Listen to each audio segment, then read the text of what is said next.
Cae la noche en una isla del Océano Pacífico. De un lado, más de 2.000 feroces soldados del Imperio de Japón con la orden de capturar Punta Lunga y el aeródromo de Guadalcanal. Del otro, 840 hombres del ejército estadounidense, decididos a no retroceder ni un solo paso, aunque el precio a pagar fuera su propia vida. Ese fue el punto de partida de la batalla de Lexington Ridge, una de las historias más brutales de la campaña aliada en el Pacífico. Pero ¿cómo fue posible que un batallón reducido lograse aniquilar a miles de nipones bien entrenados y dispuestos a todo? En esta nueva entrega vamos a averiguarlo, poniéndonos en las botas de los soldados que combatieron en Guadalcanal. Durante la Segunda Guerra Mundial, el Frente del Pacífico fue uno de los principales teatros de acción para la fuerza estadounidense. Allí se concentraron muchas de sus acciones bélicas, y una de las más impresionantes comenzó en agosto de 1942, con la campaña de Guadalcanal, también conocida por los aliados como Operación Watchtower. Se desarrolló hasta el 9 de febrero de 1943, por lo que fue la primera gran ofensiva lanzada por los aliados contra las fuerzas del Imperio del Japón, el aliado asiático del Tercer Reich.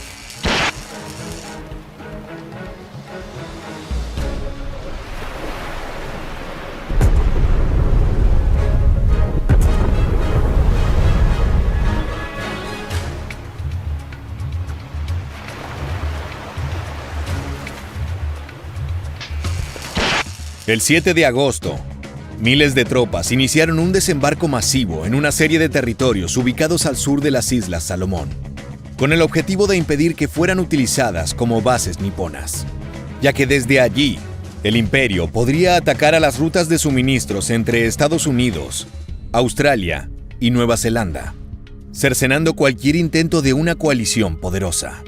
Los aliados también buscaban utilizar Guadalcanal y Tulagi como punto de partida, desde el que pudieran apoyar una campaña para conquistar o neutralizar las principales bases japonesas en Rabaul, Nueva Bretaña. Al ser un océano plagado de diminutos territorios, el Pacífico presentaba grandes complejidades estratégicas. Cualquier porción conquistada podía significar una superioridad militar. After establishing an initial foothold within marine landings, the United States quickly found itself on the defensive. It would be the first time they faced off against a major Japanese army unit. Inicialmente, las fuerzas aliadas abrumaron a las tropas niponas, logrando una rápida victoria que permitió plantar bandera en una región de gran importancia.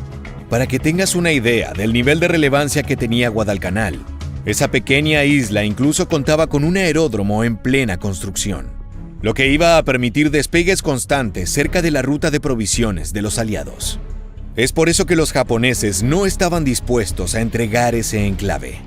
Desde agosto de 1942, realizaron varios intentos para recuperar lo perdido, sumando un total de 3 batallas en tierra, 5 navales y combates aéreos diarios. Entre las luchas terrestres, hubo una que quedó grabada en sangre por su violencia y epicidad: la batalla del Lexington Ridge, una contienda feroz por el dominio del aeródromo de Guadalcanal.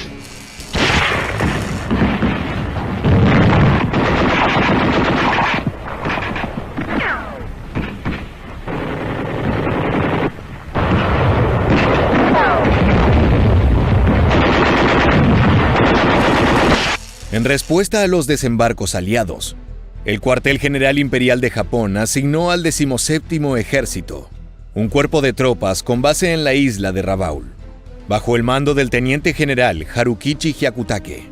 Su tarea era retomar Guadalcanal de la fuerza invasora aliada. El problema es que en Tokio subestimaban la situación, ya que no contaban con buenos datos sobre la cantidad real de tropas aliadas que había en la zona. Un error gravísimo que se fue acentuando con el correr de las semanas. El 17º Ejército estaba muy involucrado en la campaña japonesa en Nueva Guinea, por lo que había pocas unidades disponibles para enviar al sur de las Islas Salomón. Entre el personal capacitado para el combate, se encontraba la 35ª Brigada de Infantería, bajo órdenes del mayor general Kiyotake Kawaguchi, apostada en Palau, el 4º Regimiento de Infantería, con base en las Filipinas, y el 28º Regimiento de Infantería, al mando del coronel Kiyonao Ichiki, embarcado en los buques de transporte cerca de Guam.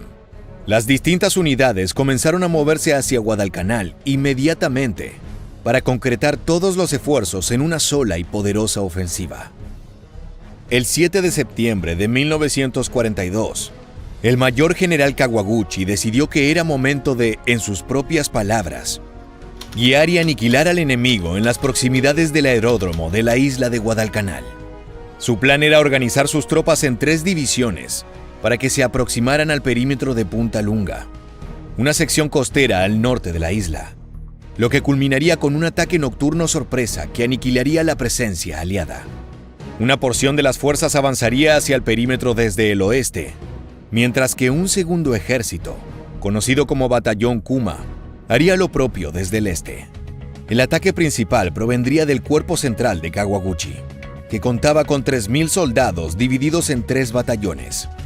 Para el 7 de septiembre, la mayor parte del personal nipón estaba marchando hacia la línea costera de Punta Lunga, y alrededor de 250 soldados permanecieron en el lugar, con la finalidad de custodiar la base de suministros de la brigada. Del otro bando, sabían que el ataque era inminente, y se prepararon para ello. Between August 21st and September 3rd, General Alexander Archer Vandergrift had made intense efforts to improve the defensive capabilities of the Lunga perimeter. He had relocated 3 Marine battalions from Tulagu and Gavutu to Guadalcanal. Exploradores nativos bajo la dirección de Martin Clemens, oficial de la Fuerza de Defensa del Protectorado Británico de las Islas Salomón, enviaron reportes sobre la presencia japonesa. De esa forma, los marines estadounidenses supieron de los soldados nipones ubicados en Taibú. El 8 de septiembre de 1942, el destacado general de división del Cuerpo de Marines, Merritt Austin Edson, fue puesto a cargo de la situación. Fue él quien planeó una ofensiva poderosa contra los desembarcos japoneses, lo que permitiría defender todo Guadalcanal, incluso frente a un enemigo numeroso y bien armado. Los hombres de Edson, después de ser colocados cerca de la base Taibú mediante botes, ocuparon Tazimboko, provocando que los defensores japoneses se replegaran hacia la jungla. Por otra parte, en ese mismo lugar, las tropas estadounidenses descubrieron el almacén principal de Kawaguchi, que contenía grandes cantidades de comida, municiones, suministros médicos, así como un potente radio de onda corta. Después de destruir todo lo que se encontraba a la vista, con excepción de documentos y equipo que se llevaron con ellos, los marines regresaron al perímetro inicial. Fue un golpe durísimo para la estrategia japonesa. Los hombres de Kawaguchi vieron diezmadas sus provisiones de un momento a otro. La cantidad de suministros, junto con la inteligencia recopilada de los documentos capturados, informaron que por lo menos 2.000 soldados imperiales se encontraban en la isla preparando un ataque. Edson, junto al coronel y oficial de operaciones Gerald Thomas, estaban en lo cierto al creer que el ataque japonés provendría de una cresta de corales estrecha y cubierta de pasto, ubicada a 910 metros y paralela a un río que bordeaba justo al sur al aeródromo de Guadalcanal. Esa región, llamada Punta Lunga, ofrecía una vía natural para acercarse a las instalaciones y casi no contaba con defensores en ese momento. Era el eslabón más débil de toda la cadena. Para soportar el embate inminente, el 11 de septiembre, 840 hombres del batallón de Edson se ubicaron alrededor de la cresta. Sabían que su misión era suicida, pues debían defender la zona de un enemigo que por muy poco los triplicaba en número. At nightfall, under absolute darkness, they stood their ground against incessant waves of Japanese soldiers sent by General Kawaguchi. Against all odds, the American troops defending the ridge shifted the landscape of the entire war. Antes de que acabara el día, los japoneses atacaron a los 840 marines de Edson, quienes tuvieron que replegarse varios cientos de metros antes de que los japoneses detuvieran su embestida nocturna. Fue un comienzo propicio para los nipones, pero solo era el primer encuentro de un combate que se extendería por varios días teñidos de sangre. La noche siguiente, Kawaguchi y sus más de 2.000 soldados se enfrentaron a toda la fuerza aliada, en lo que se conoció como Batalla del Edson Ridge, en honor al líder que hizo posible la victoria. En este segundo encuentro, El frente norteamericano tenía un pequeño as bajo la manga, una dotación de artillería ligera, lo que le brindó excelentes resultados para defender su posición. El primer batallón de Kawaguchi atacó el flanco derecho de los norteamericanos, pero esta vez no fue tan sencillo como en el combate inicial. Si bien pudieron romper las filas de los Marines, el ataque nipón fue detenido por las unidades que custodiaban la parte norte de Punta Lunga. Así culminó la primera velada de combates. In the evening on September 12th, as nightfall chased the American soldiers, Edson stepped atop a grenade box and addressed his troops, saying, quote, "You men have done a great job so far, but I have one more thing to ask of you. We have to hold out just one more night." En la mañana siguiente, ya siendo 13 de septiembre, Edson ordenó un contraataque. No lograron penetrar demasiado territorio, por lo que las tropas norteamericanas retrocedieron para agruparse con la reserva y no diluir sus capacidades. Por otro lado, los japoneses hicieron buen uso de las horas diurnas para preparar un segundo combate. En esta oportunidad, Kawaguchi no separaría sus batallones ni enviaría soldados a través de la jungla, lo cual probó ser una táctica sutil. En cambio, sus hombres se enfilarían directo hacia el enemigo, tal y como Edson esperaba originalmente. El siguiente ataque comenzó apenas cayó el sol.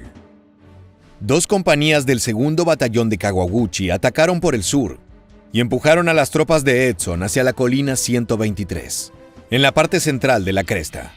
Durante la noche, los Marines en esta posición, apoyados en artillería, resistieron embate tras embate los ataques frontales de los soldados japoneses, muchos de los cuales resultaron en enfrentamientos cuerpo a cuerpo, recordando los escenarios más salvajes de la Primera Guerra Mundial y sus trincheras.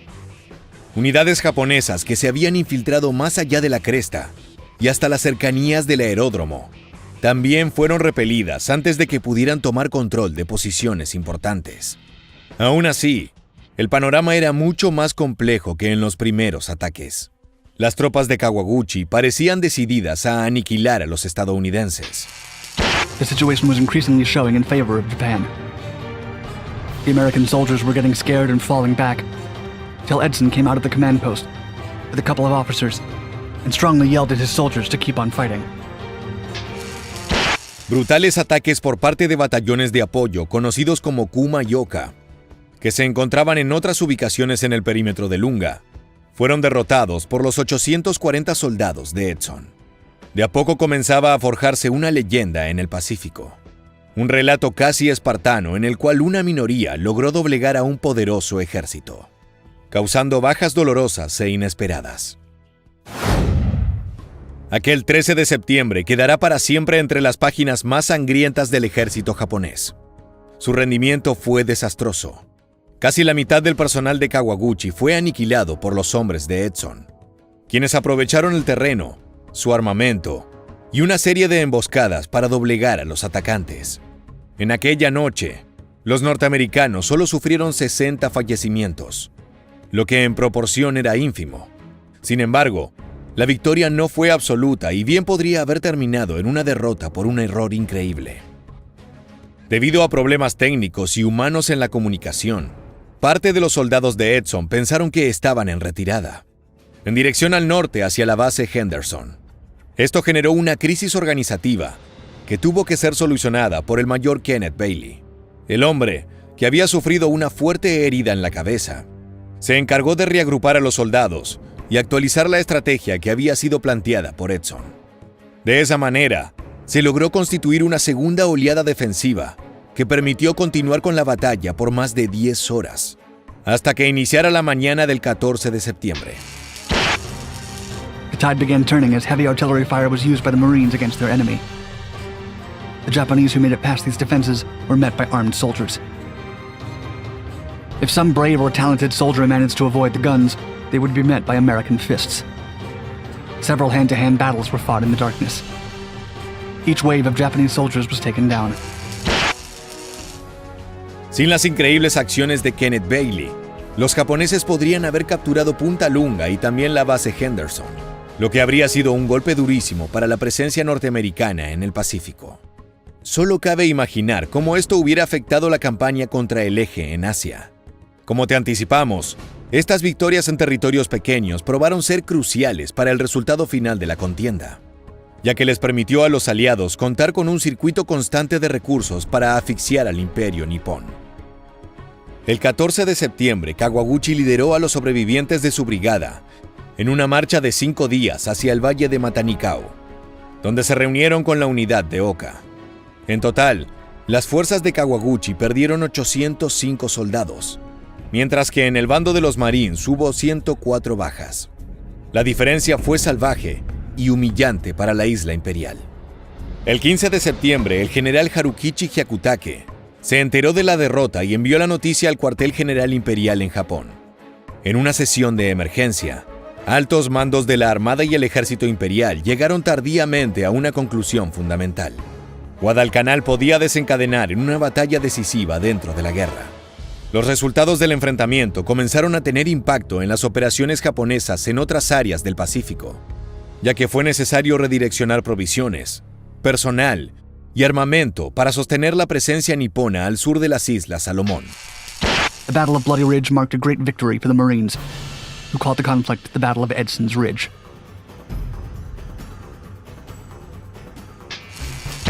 El general Harukichi Hyakutake se dio cuenta de que no podría enviar suficientes tropas y material para derrotar a las fuerzas aliadas estacionadas en Guadalcanal sin quitar apoyo a otros frentes en Oceanía. Es por eso que con la aprobación del cuartel general, ordenó la retirada de las tropas que se encontraban en Nueva Guinea, hasta que el asunto en Guadalcanal estuviera resuelto. Además, se preparó para enviar más tropas a la zona protegida por los hombres de Edson, para intentar nuevamente recuperar el aeródromo. Mientras que los japoneses se reagrupaban al oeste, las fuerzas estadounidenses se concentraron en apuntalar y fortalecer las defensas de Lunga. El 18 de septiembre, un convoy naval aliado desembarcó 4.157 soldados de la Tercera Brigada Provisional y un batallón perteneciente al 11º Regimiento de Infantería de Marina, así como 137 vehículos, tiendas de campaña, combustible para las aeronaves, municiones, raciones de comida y equipo de ingeniería en Guadalcanal. La caballería había arribado, y ahora los japoneses se enfrentaban a un enemigo mucho más sólido. Esto no hubiera sido posible sin la resistencia inicial de los 840 soldados a cargo de Merritt Edson, la cual diezmó la presencia del enemigo en la zona. General Kawaguchi had lost 830 men during the battle. A still unclear number of wounded soldiers were also lost during the trip to Matanikau. The Marines calculated taking out around 500 Japanese soldiers, while losing 80 comrades between the 12th and 14th of September. Los refuerzos aliados permitieron que el 19 de septiembre se comenzara a establecer una línea continua de defensa alrededor del perímetro de Punta Lunga. Sin embargo, Japón tuvo también sus pequeñas victorias en medio del conflicto. El portaaviones norteamericano USS Wasp fue hundido por el submarino I-19 al sureste de Guadalcanal, en su intento de proteger el convoy con los refuerzos, dejando temporalmente solo en operación al portaaviones USS Hornet en el área del Pacífico Sur. Washington también hizo algunos cambios en los mandos de sus unidades, transfiriendo fuera de la isla a varios oficiales que no cumplían con el rendimiento que exigían y promoviendo a otros oficiales para que ocuparan sus lugares. Con el correr de las semanas, Guadalcanal se transformó en un enclave cada vez más sólido para los norteamericanos. Japón redireccionó gran parte de sus esfuerzos a combatir en la región, pero era incapaz de contrarrestar el arribo de nuevas tropas, armamento y provisiones. De a poco, la caída del eje se perfilaba como inevitable. Tras la campaña, el general Edson pasó a ser el jefe del Estado Mayor de la Fuerza de Marines de la Flota en octubre de 1944, siendo reconocida la valía de su trabajo con una estrella dorada en su Legión al Mérito. Sus diferentes obligaciones entre mandos de combates y de servicio, ya fuera en la batalla o en la retaguardia del frente, pusieron sobre sus hombros un turno de 44 meses de continuo destacamento en la zona de guerra. Cuando un joven oficial le preguntó cuándo esperaba ser rotado de vuelta a los Estados Unidos, el general Edson le respondió: cuando la guerra termine y el trabajo esté hecho. Por su extraordinaria capacidad táctica, y sus heroicas acciones que fueron mucho más allá del deber. El general de la División de Cuerpo de Marines, Merritt Austin Edson, recibió una citación de Medalla de Honor, la condecoración más importante dentro del servicio estadounidense. Hasta la actualidad, sus estrategias son analizadas para comprender cómo se puede superar a un enemigo numeroso, aprovechando las características del territorio, el armamento y el contexto de un conflicto. De esta manera llegamos al final de este épico video, en el cual analizamos una de las acciones más recordadas de los Marines en el Pacífico. Si te gusta este tipo de contenido y quieres seguir conociendo hechos igual de importantes, te invitamos a que te suscribas y actives las notificaciones de nuestro canal. Sin más, nos despedimos hasta la próxima entrega de Historia Militar. Gracias por acompañarnos.